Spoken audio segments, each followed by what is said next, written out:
நினைவூட்டல். வாழ்க வளமுடன். அருட்தந்தை வேதாத்ரி மகரிஷி அவர்கள் தனிமனிதன் அமைதி பெறுவதற்காக உடல் நலத்திற்கு உடற்பயிற்சி, உயிர் வளம் பெற காயகல்ப பயிற்சி, மனம் அமைதி பெற அகத்தவம் மற்றும் அகத்தாய்வு பயிற்சிகளை அளித்துள்ளார்கள்.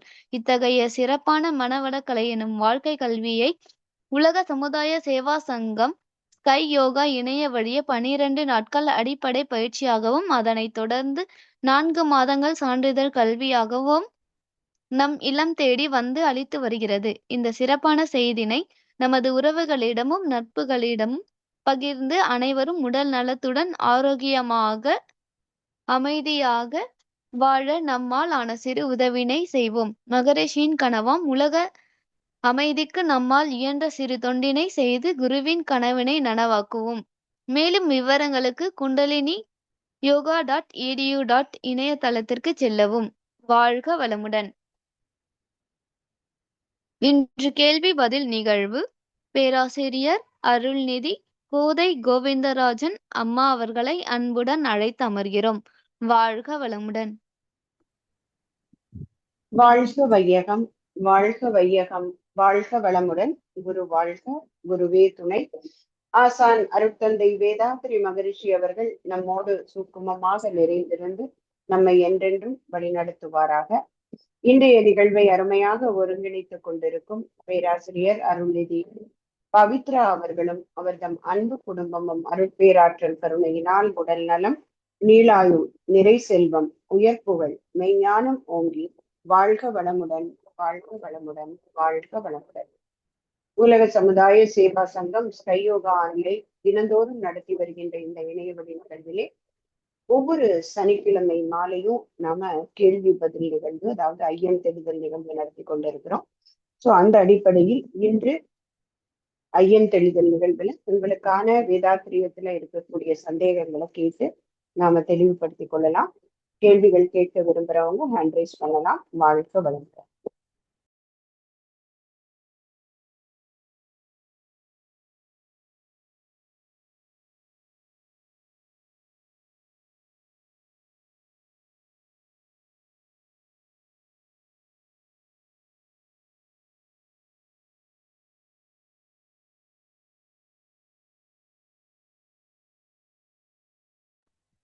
வாழ்க வளமுடன். மோட்டோராலா அப்படின்னு இருக்கீங்க, உங்களுக்கு அன்மியூட் கொடுக்குறோம். வாழ்க வளமுடன். உங்க பேர் சொல்லிட்டு பேசலாமா? வாழ்க வளமுடன். வாழ்க வளமுடன். வாழ்க வளமுடன். சொல்லுங்கய்யா, உங்க பேர் சொல்லுங்கய்யா. பழனிவேல். பழனிவேலை சொல்லுங்கய்யா. இல்ல, பொதுவா நான் உடற்பயிற்சி தவம் எல்லாமே பண்ணிட்டு இருக்கேன். இருந்தாலும் இரவு நேரத்துல தூங்கும் போது கனவுகள் நிறைய வருது. அது எதனால ஏற்படுது தெரிஞ்சுக்கலாம்? கனவுகள் நிறைய வருது. சரி சரி. ஆக்சுவலி மகரிஷி கனவுகள் அப்படின்னா கனவுகளுக்கான காரணம் என்ன சொல்றாங்க அப்படின்னா, இப்ப நம்ம சாதாரணமாக இருக்கும்போது மனசுல எண்ணம் வருது இல்லைங்களா? சாதாரணமா இருக்கும்போது நமக்கு ஏற்கனவே அனுபவமா இருக்கலாம், ஏற்கனவே நடந்ததை இன்னைக்கு நடந்ததோட கம்பேர் பண்ணி பார்க்கலாம் இல்லையா? அன்னைக்கு இப்படி நடந்தது, இன்னைக்கு இப்படி நடந்ததுன்னு சொல்லி நம்ம 5 புலன்கள் மூலம் பெற்ற அனுபவங்கள் தான் திரும்பவும் அதே மன அலைச்சூழல் வரும்போது மூளை எடுத்து காமிக்குது. கரெக்டா? அதுதான் நமக்கு தெரியும். இப்போ தூக்கத்துல இருக்கும்போது நம்மளோட அட்டானமஸ் நர்வஸ் சிஸ்டம், தானியங்கி நரம்பு மண்டலம் மட்டும் நடக்குது, சென்ட்ரல் நர்வஸ் சிஸ்டம் ஒர்க் பண்றது இல்லை இல்லைங்களா? ஏன்னா நாமளா விரும்பி எதுவும் இயக்கிறது இல்லை, நம்மளோட மனம் அமைதியா இருக்கு, தூக்கத்துல இருக்கு. அப்போ ஏற்படக்கூடிய ஜீவகாந்த கசிவு அப்படின்னு சொல்றோம். ஒரு லீக்கேஜ் தான் நமக்கு கனவாக வருகிறது அப்படின்னு சுவாமிஜி சொல்றாங்க. இப்ப ஒரு சிலருக்கு அந்த நிகழ்வுகள் ஒரு வேற உணர்வுகள் மாத்தி கொடுக்கலாம், இல்ல ஒரு பயமா இருக்கலாம், இல்ல ஒரு நெகட்டிவான விஷயம் வரும்போது மனசுல அதை பாதிக்கப்படலாம். அப்ப என்ன பண்ணலாம் அப்படிங்கும்போது மகரிஷி கனவுகளுக்கு எப்போதுமே பெரிய ஒரு தாக்கம் கொடுக்க வேண்டாம் அப்படிங்கிறாங்க. அது ஏதோ ஜீவகாந்த கசிவு. இப்ப சாதாரணமா இருக்கும்போது கூட நமக்கு நெகட்டிவான எண்ணங்களே வர்றதில்லைன்னு சொல்ல முடியாது இல்லைங்களா? ஒரு மனிதனுக்கும் ஏற்படக்கூடியதுல 80% ரிப்பீட்டட் தாட்ஸ், அதுல மேக்சிமம் நெகட்டிவ் தாட்ஸ் வருது அப்படின்னு ஒரு ஆராய்ச்சி சொல்லுது. அப்ப என்ன பண்ணலாம் அப்படின்னா, நிறைய அகத்தாய்வு பண்ணலாம். இப்போ இதை ஞாபகம் இருக்குன்னா ஏன் அந்த மாதிரியானது வருது, எனக்கு டீப் ஸ்லீப் வராதுக்கு காரணம் என்னங்கிறத முதல்ல ஆராய்ச்சி பண்ணி பார்க்கலாம். நம்மளோட தூங்குற நேரம் அண்ட் ஆல்சோ இரவு படுக்க போறதுக்கு முன்னாடி நீங்க இந்த மசாஜ் அக்குப்ரெஷர் ரிலாக்ஸேஷன் ஒரு முறை திரும்பவும் செய்யலாங்கய்யா. நம்ம என்னதான் காலையில ஒரு முறை செய்தா கூட இரவு இந்த மாதிரி ஒரு டிஸ்டர்ப்டு ஸ்லீப் தானே காரணம். ஆழ்ந்த தூக்கத்துல கனவு வராது. அப்ப அப்படி வந்து நமக்கு டிஸ்டர்ப் பண்ணதுங்கும் போது ஆழ்ந்த தூக்கத்துக்கு என்ன வழிமுறை அப்படின்னு பார்க்கும்போது, நீங்க நைட்டு ஒரு 10 நிமிஷம் தூக்கம் வராம இருக்கும்போது இன்னைக்கு என்னென்ன காலையில இருந்து பண்ணினோம்னு ஒரு ஆராய்ச்சி பண்ணிட்டு உங்க மனசை கிளியர் பண்ணிட்டு தூங்குங்க. ஒண்ணு. ரெண்டாவது, மசாஜ் அக்குப்ரெஷர் ரிலாக்ஸேஷன் காயகல்பமும் செய்துட்டு தூங்கலாம். படுக்க போறதுக்கு முன்னாடி நல்ல பாசிட்டிவ் தாட்ஸை நமக்குள்ள அழுத்தமா போட்டுட்டு ஒரு அருட்காப்பு சங்கல்பம் சொல்லிட்டு தூங்கினாங்க. சோ இந்த மாதிரி வழிகள்ல நாம டீப் ஸ்லீப்புக்கு போறதுக்கான வாய்ப்புகள் அதிகமாகும் போது கண்டிப்பாக கனவுகள் குறையும். சரி, நன்றி நன்றி நன்றி. வாழ்க்கை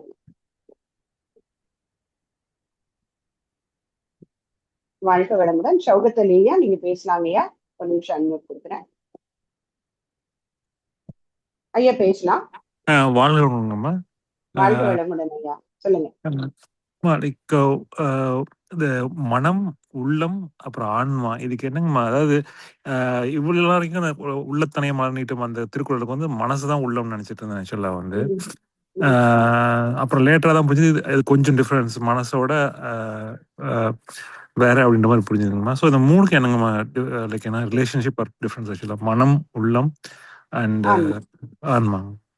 சரி, இப்போ நீங்க வந்து அகத்தாய்வு எல்லாம் முடிச்சிருக்கீங்கன்னு தெரியும் இல்லையா? அப்ப அகத்தாய்வுல வந்து மகிழ்ச்சி 8 சிறப்பு இயக்கங்கள் இருந்தால்தான் ஜீவன் சொல்றாங்க இல்லையா? அந்த ஒரு 8 சிறப்பு இயக்கங்கள்ல தான் அங்கேயேதான் வித்தியாசம் சொல்றாங்க. நீங்க சொன்ன மாதிரி முதல்ல மனமும் உள்ளமும் ஒண்ணுதான் நம்ம நினைச்சுக்கிட்டு இருப்போம். ஆனா சுவாமிஜி அதுலதான் டிஃபரன்ஷியேட் பண்ணுவாங்க. உடல், உயிர், மனம், ஜீவகாந்தம், உள்ளம், மனம், புலன்கள், இந்த 8 இருக்கணும். உடல், உயிர், கருமையம், ஜீவகாந்தம், மூளை, உள்ளம், மனம், புலன்கள், இந்த 8 இயக்கங்கள் இருந்தா தான் ஜீவன் வாங்க. அப்ப இதுல 2 வேற தனியா தானே சொல்றாங்க. கருமையம்னு ஒண்ணு சொல்றாங்க, மூளை, உள்ளம், மனம் தனித்தனியா சொல்றாங்க. இப்போ ஒரு உதாரணமா மனம் அப்படிங்கிறதுக்கு 2 வேலை வாங்கி வச்சுக்குது, திரும்பவும் காமிக்குது இல்லையா? அதுதான் அதோட வேலை. நம்ம பெறக்கூடிய அனுபவங்களை வாங்கி வச்சுக்குது, திரும்பி எடுத்து காமிக்குது, அவ்வளவுதான். அது எங்க இருந்து எடுத்து காமிக்குது? இப்போ மூளை எடுத்து காமிக்கும் போது எங்க இருந்து எடுத்து காமிக்குது அப்படின்னு சொன்னா நம்மளுடைய கருமையத்துல இருந்துதான். அங்கே அங்க அந்த கருமையத்துல அந்த எண்ணம் பதிந்து இருக்கிறது, அததான் உள்ளம்னு சொல்றாங்க. அந்த டெபாசிட் பண்ணி இருக்கிற இடம், அந்த டெபாசிட் பண்ற பதிவுகளை உள்ளம்னு சொல்றாங்க. மனம் என்பது அந்த நேரத்துல வாங்குது, அந்த நேரம் எடுத்து காமிக்குது இல்லையா? அந்த நேரத்துல இப்ப நீங்க கேள்வி கேட்டீங்க, இந்த நேரத்துல கேட்ட கேள்வி அதற்கான பதில் இந்த மனம் வாங்கிக்குது. ஆனா இதை உள்ள வாங்கி வச்சுட்டு இன்னொரு நாள் நினைக்கிறோம்ல, என்ன பதில்? இதை ஆராய்ச்சி பண்ணி பார்க்கலாமா? அங்கே அந்த பதிவுகள் செய்தது எடுத்து காமிக்குது இல்லையா? அந்த பதிவுகளை உள்ளம், அதுதான் அடிமனம். அந்த அடிமனத்துலதான் உண்மை மட்டும் இருக்கும். ஏன்னா 3 மனம் சொல்றாங்க, மேல்மனம், நடுமனம், அடிமனம் அப்படி. மேல்மனம் என்பது நம்ம அந்த அன்றாட வாழ்க்கையில இந்த அன்னமய பிராணமய கோஷத்துல நம்ம பெறக்கூடிய அனுபவங்களை திரும்ப திரும்ப திரும்ப செய்துகிட்டு இருக்கிறது. அந்த அடிப்படையில இயங்குவது நடுமனம். அடிமனம் என்பதுதான் உண்மை மட்டுமே. ஒரு உதாரணமா சொல்லணும்னா, ஒரு குற்றவாளி அவர் வந்து நீதிபதி கேள்வி கேட்கிறாரு, நீ இந்த தப்ப பண்ணினீங்களா, நீங்க அந்த வீட்டுல போய் திருடுனீங்களா அப்படின்னு கேக்குறாங்க. ஆனா அவரோட மேல் மனம் என்ன சொல்லுதுங்க? அந்த மனம் என்ன சொல்லுது? இல்லைங்கய்யா, நான் தப்பெல்லாம் பண்ணல, நான் திருடவே இல்லைங்குது. ஆனா அங்கே உள்ளம் என்கின்ற ஆழமான ஒண்ணு அப்படியே எடுத்து காமிக்குமா இல்லையா அவர் போனதை? அவர் வாய் சொல்லுது நான் திருடல, ஆனா உள்ள ஆள் மனம் என்ன எடுத்து காமிக்குதுங்க? அவரு போனது, அந்த வீட்டு கதவை உடைச்சது, போய் திருடுறது, அத்தனையும் உள்ளுக்குள்ள ஒரு படமாக ஓடிக்கொண்டிருக்கும். சோ அதைதான் நம்ம வந்து என்னன்னு சொல்லிடுறோம், அது உள்ளம் அப்படின்னு சொல்லிடுறோம். ஆச்சா. அடுத்தது ஆன்மா அப்படிங்கும் போது, அந்த ஆன்மாங்கிற வார்த்தையே எப்ப வருது அப்படின்னா இந்த உடலை விட்டு உயிர் நீங்க பதிவுகளோடு இருக்கின்ற வரை அதற்கு பேர் உள்ளம். அந்த பதிவுகள் முடிஞ்சு இந்த உடலும் உயிரும் பிரிந்த பிறகு அப்பவும் பதிவுகள் இருக்கு. அந்த பதிவுகள் தான் நம்மளை வந்து ஒரு லோகத்துக்கும் போக விடாம பண்ணுது இல்லையா? வெயிட் இருக்கிற வரைக்கும் இந்த பூமியே ஈர்த்து கொண்டு இருக்கிறது. அந்த பதிவுகளை தான் ஆன்மான்னு சொல்றோம். ஓகே, சரி. இதுக்கு ஒரு ஃபாலோ அப் கொஸ்டின் இருக்குங்கம்மா. ஆக்சுவலா மேபி மற்றவங்க கேட்டதுக்கு அப்புறம் கூட இல்லை, இப்போ அப்படின்னா இப்போ நம்ம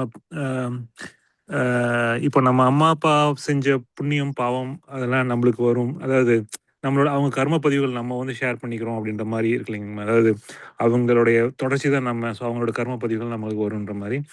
அப்போ அவங்க நம்ம பிறந்தோடனே நமக்கு வந்துருமா, இல்லை அவங்க இறந்து போறப்போ அந்த அவங்களுடைய கர்மங்கள் அப்படி அப்படி எடுத்து போயிருவாங்க? I don't know how to ask. Like எப்படின்னா, இப்போ நான் உங்களுக்கு குழந்தையா பிறக்கிறேன். பிறந்த உடனே எங்க அம்மா அப்பாவுடைய கர்ம பதிவு அந்த அந்த டைம்ல இருக்க கர்ம பதிவுகள் எனக்கு வந்துரும். ஆனா அதுக்கப்புறம் அவங்க பண்ற பாவ புண்ணியங்கள் எல்லாமே அதுக்கப்புறமா எனக்கு வருமா, இல்ல வந்து அதோட நின்றுங்களாங்க? வாழ்க்கை வளமுடன். ஐயா நீங்க சொன்ன மாதிரி முதல்ல வருங்கய்யா, முதல்ல அது சஞ்சித கர்மமா வந்துடுது. சரியா? இப்ப நீங்க பிறக்கும் போது அப்பா அம்மாவுடைய பதிவுகள் எவ்வளவு இருந்தது, அவங்களுக்கு ஒரு உதாரணமா நம்ம நல்லபடியாவே சொல்லுவோமே, 80% நல்ல பதிவுகள், 20% பாவ பதிவுகள் இருந்ததுன்னு வச்சுக்கோங்களேன். உங்களுக்கு எது அடிப்படை பதிவு? அந்த 80-20 தான். நீங்க பிறக்கும் போது அவங்க வித்து வழியாக கொடுத்தது அந்த பதிவுகள் இருக்கு. அதுக்கப்புறம் நீங்க சொன்ன மாதிரி அவங்க அதை அதிகப்படுத்திக்கிறாங்கன்னு வச்சுக்கோங்களேன். பயிற்சிகள்லாம் செய்யறாங்க, ரொம்ப இன்னும் தன்னை வந்து புதுப்பிச்சுக்கிறாங்க, ஒரு குரு கிட்ட சேர்ந்து பண்ணும்போது அது 90-10 ஆகும்போது அவங்களுடைய நற்கர்ம பயன்கள் உங்களுக்கு விளைவாக வந்து சேரும். பதிவுகளா வராது.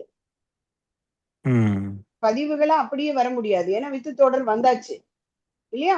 உங்களோட அடிப்படை பதிவு 80-10 இருக்கு. உடனே அவங்க என்ன பண்றாங்க, அவங்களை இன்ஸ்பிரேஷனா பார்த்து உங்களோட ஆக்டிவிட்டிஸும் மாறுது. ஆட்டோமேட்டிக்கா மாறும் தானே. அப்பா அம்மா தானே இன்ஸ்பிரேஷன் நமக்கு. அது நெகட்டிவ் சைடும் போலாம், நான் பாசிட்டிவ் சைடு நம்ம பாக்குறோம். அவங்க இன்னும் நல்ல ஒரு சொல்றேன், அந்த குழந்தையா இருக்கும்போது உங்களுக்கு பக்தியில சொல்லி கொடுக்குறாங்க, நல்லது மட்டும் செய்யணும், எல்லாருக்கும் ஷேர் பண்ணணும், இந்த மாதிரி உங்களுக்கு நல்லதை சொல்லி கொடுக்க கொடுக்க கொடுக்க உங்களோட பதிவுகள் இன்க்ரீஸ் ஆயிட்டே வருது. 80-10ங்கிறது 81-9 11 இந்த மாதிரி கொஞ்சம் கொஞ்சமாக ஆட் ஆயிட்டே வருது. எப்ப வரைக்கும் அவங்களோட கர்ம வினைகள் உங்களோட கர்ம வினைகள் எல்லாம் சேர்ந்து ஆகாமியமாக வரும்போது. சஞ்சித கர்மம் பிராரப்த கர்மம் ரெண்டும் சேர்ந்துதான் ஆகாமியமா வருது. சஞ்சிதம் என்பது பெற்றோர்கள் கிட்ட இருந்து வந்தது. அதுக்கப்புறம் 3 வயசுல இருந்து இந்த கணம் வரைக்கும் செய்யறோமே, இந்த இரண்டும் இணைந்து அதனுடைய அடிப்படையில் வருவதுதான் ஆகாமியம். நான் அடுத்த கணத்துல இருந்து செய்யக்கூடிய செயல்கள் அப்படின்னு சுவாமிஜி சொல்றாங்க. இப்போ அப்பா அம்மா கிட்ட இருந்தது வந்தது, அவங்க செய்யற, இப்ப அவங்க வாங்கி வச்சது அவங்களோடது அனுபவிக்கிறேன், அவங்களுக்கு வந்து அந்த வசதியினால என்னை படிக்க வைக்கிறாங்க, நல்ல படிக்க வச்சு நல்ல ஒரு குடிமகனாக நல்ல வேலைக்கு விடுறாங்க, நல்ல ஒரு வாழ்க்கை துணை அமைச்சு கொடுத்திருக்காங்க, இதெல்லாம் அவங்களோட நன்மை தானுங்கய்யா. சரியா?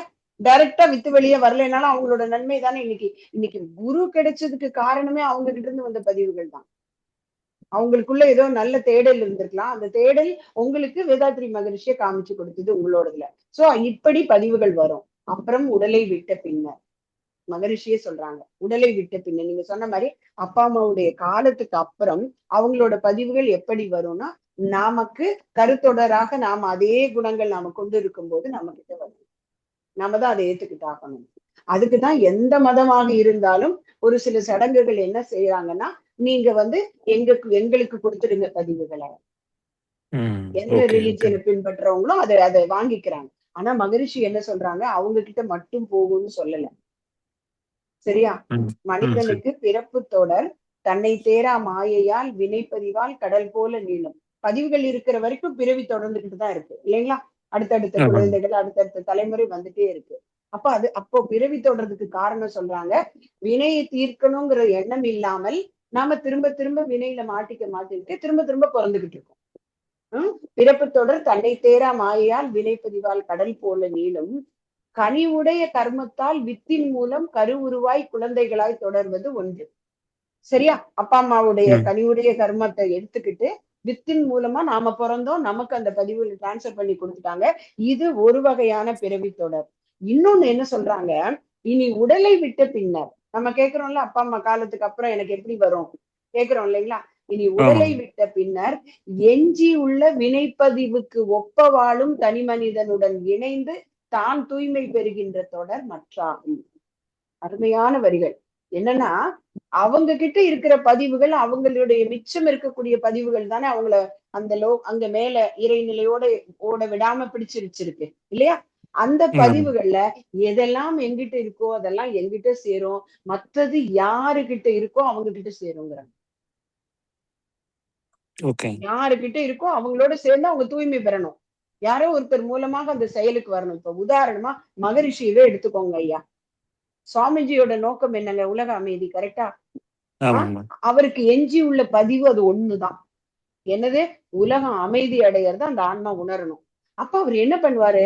அந்த பதிவுக்கு ஒப்ப வாழும் ஒவ்வொரு தனி மனிதன் கூடயும் இணைஞ்சு தன்னுடைய அந்த ஆன்மாவை தூய்மை பெற பார்ப்பாங்க.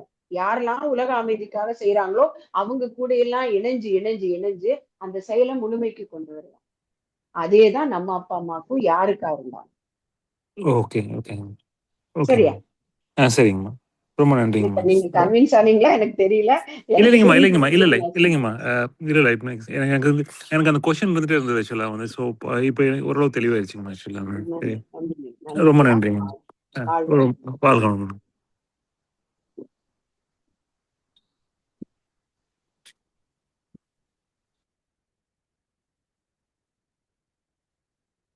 வாழ்க்கையளமுடன். வேற யாருக்காவது கேள்விகள் இருந்தா ரைஸ் பண்ணலாம். வாழ்க்கையளமுடன். இப்ப ஐயா சொல்ல மலர் செல்வி அம்மா வாழ்க வளமுடன். அம்மா அன்மியூட் கொடுத்துருக்கேங்கம்மா, நீங்க பேசலாம். அம்மா உங்க டிவைஸ்ல அன்மியூட் பண்ணிட்டு நீங்க பேசலாங்கம்மா.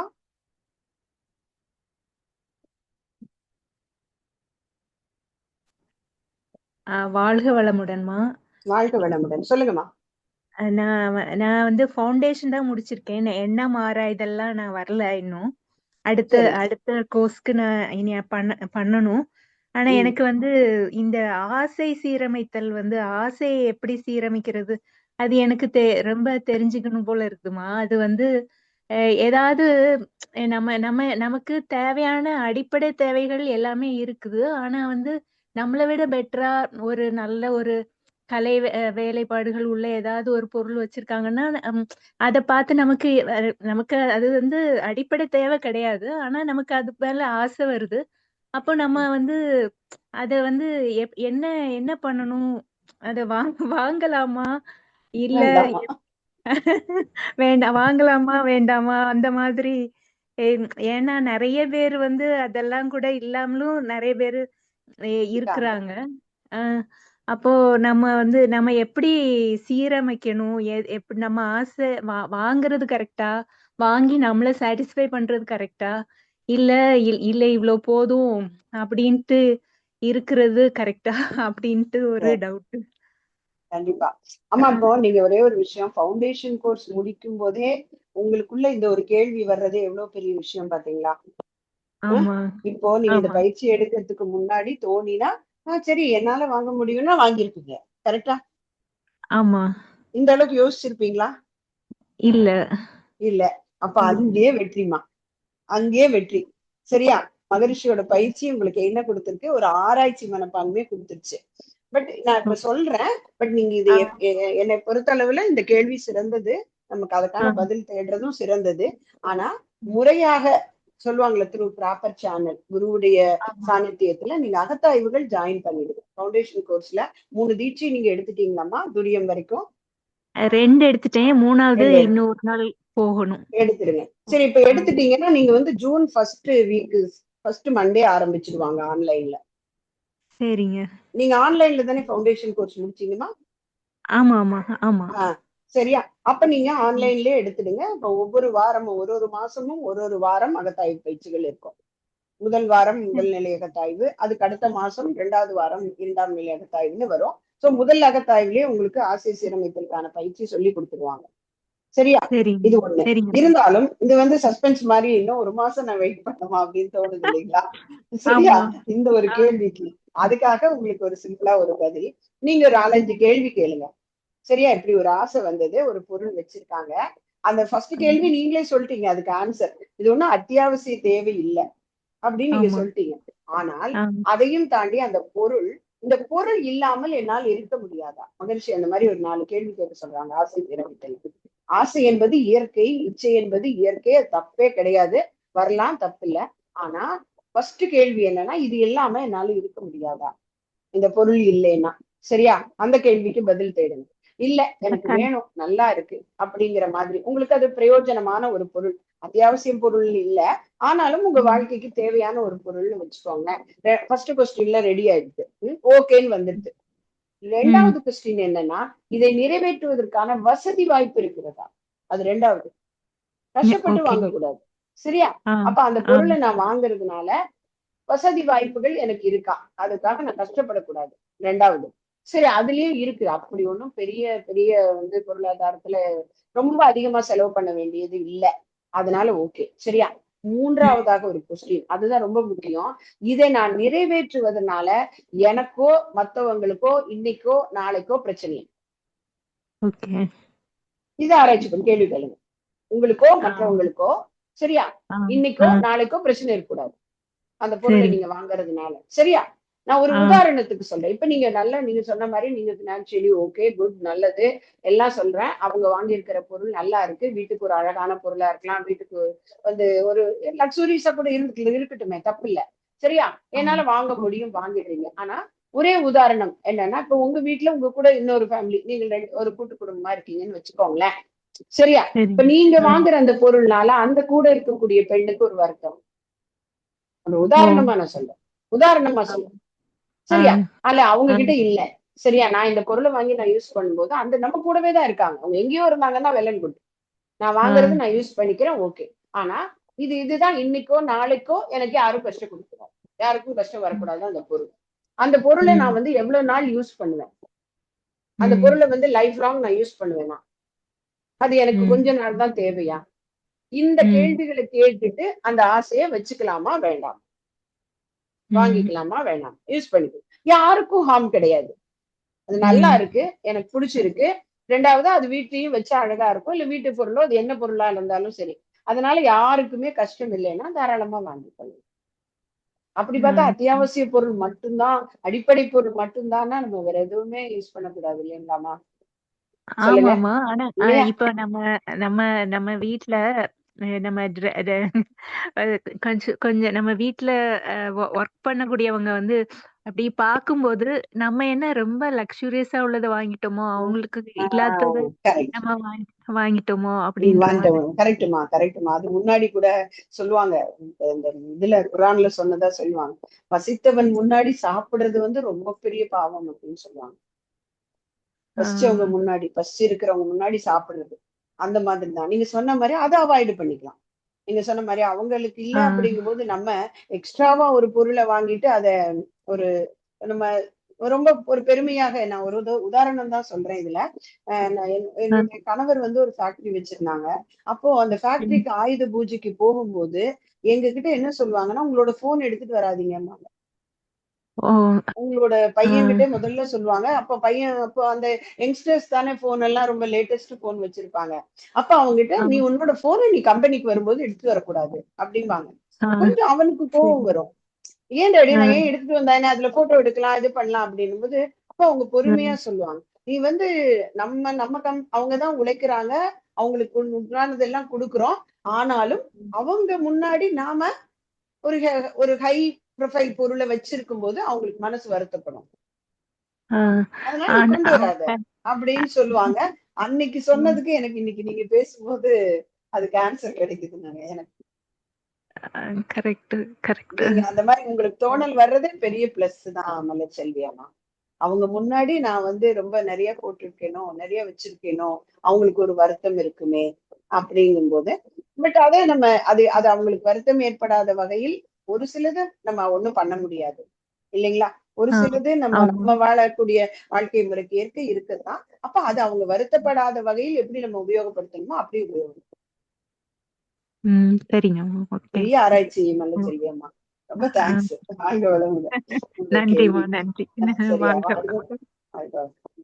நீங்க தயவுசெய்து முதல்ல அகத்தாய்வு சேர்ந்துடுங்கம்மா.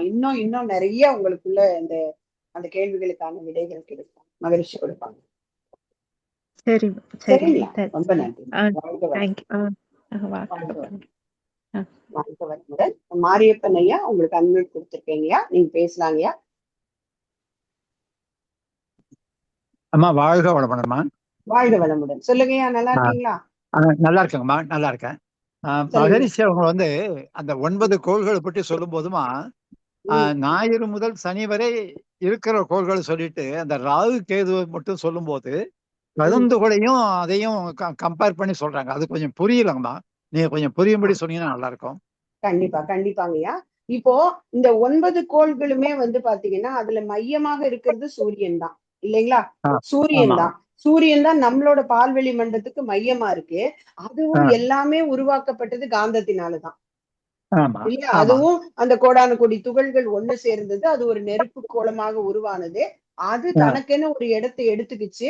அதோட அலை, அந்த காந்த அலை வட்டத்துக்குள்ள எதெல்லாம் வந்து விழுந்ததோ அந்த உருவானதோ அதெல்லாம் அந்தந்த இடத்துல வந்துருச்சு. முதலாவது வட்ட பாதையில புதன் இதுதானே நடந்தது சரிங்களா? ஆனால் அது அந்த காந்த களத்துலதான் எல்லாமே மூவ் ஆயிட்டு இருக்கு.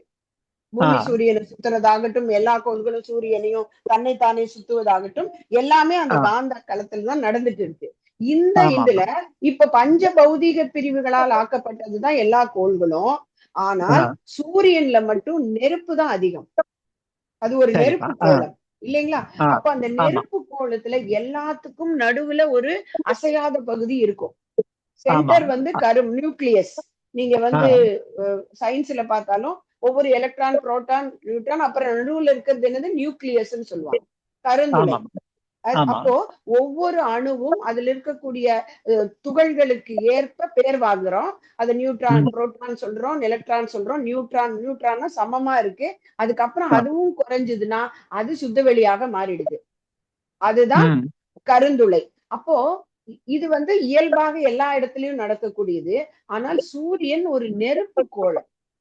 அப்போ அந்த நெருப்பு கோலத்தோட இறுக்கம் மையத்துல ஒரு அணுச்சிதைவு ஏற்பட்டு அங்கே சுத்தவெளி ஆகிற தன்மை அதிகமாகுது. அங்கே அதனால நிக்க முடியல, இடம் இல்லை. அது என்ன பண்ணுதுன்னா அந்த நெருப்பு கோலத்தை பிச்சுக்கிட்டு ஓரத்துல ரெண்டு பக்கமும் அது ஒரு காந்த அலைப்பாதையாக எங்க போகுது? ரெண்டு சூரியனோட ரெண்டு பக்கமும் போய் சுத்தவெளியோட கலந்து கொண்டு இருக்கு. சூரியனுடைய மையத்திலிருந்து இரண்டு பக்கமும் போகக்கூடியது. இதுதான் எங்க சொல்றாங்க, இப்ப நம்ம சூரிய கிரகணம், சந்திர கிரகணம் சொல்றோம் இல்லைங்களா, எக்லிப்ஸ். அந்த எக்லிப்ஸ்ல எல்லாத்துலயும் இந்த காந்த அலை பாதையும் சேர்ந்து வருது. இப்ப இன்னைக்கு அமாவாசை இல்லைங்களா?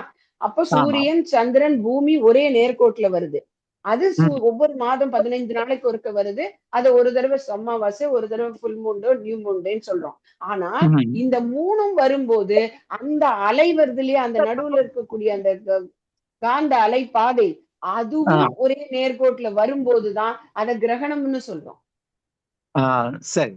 கிரகணம்னு சொல்றோம். அந்த அலைப்பாதையத்தான் மகரிஷி ஒரு புறம் ராகு, ஒரு புறம் கேது. அதனாலதான் நம்மளோட பக்தியில அத பாம்புன்னு சொல்லுவாங்க.